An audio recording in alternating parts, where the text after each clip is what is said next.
بسم اللہ الرحمن الرحیم۔ رسول اللہ صلی اللہ علیہ وآلہ وسلم نے ارشاد فرمایا، جو شخص رات میں کسی وقت جاگے اور وہ جاگتے وقت یہ کہے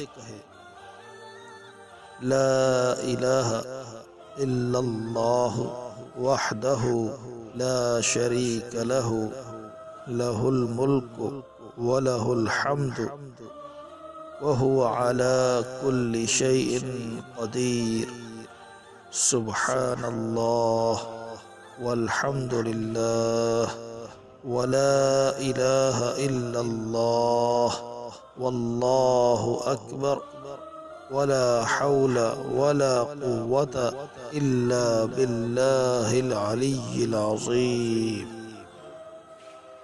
کوئی عبادت کے لائق نہیں مگر اللہ اکیلا، اس کا کوئی شریک نہیں، اسی کے لیے ملک ہے اور اسی کے لیے حمد ہے اور وہ ہر چیز پر قادر ہے۔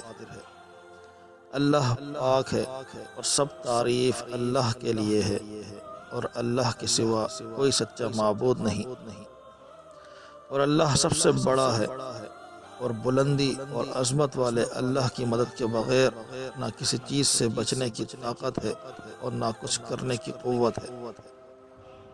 پھر یہ دعا کرے رب اغفر لی، اے میرے رب مجھے بخش دے، تو اسے بخش دیا جاتا ہے۔ آپ صلی اللہ علیہ وسلم نے فرمایا کہ پھر کوئی دعا کرے تو اس کی دعا قبول ہوتی ہے، پھر اگر اٹھ کھڑا ہو، وضو کرے اور نماز پڑھے تو اس کی نماز قبول ہوتی ہے۔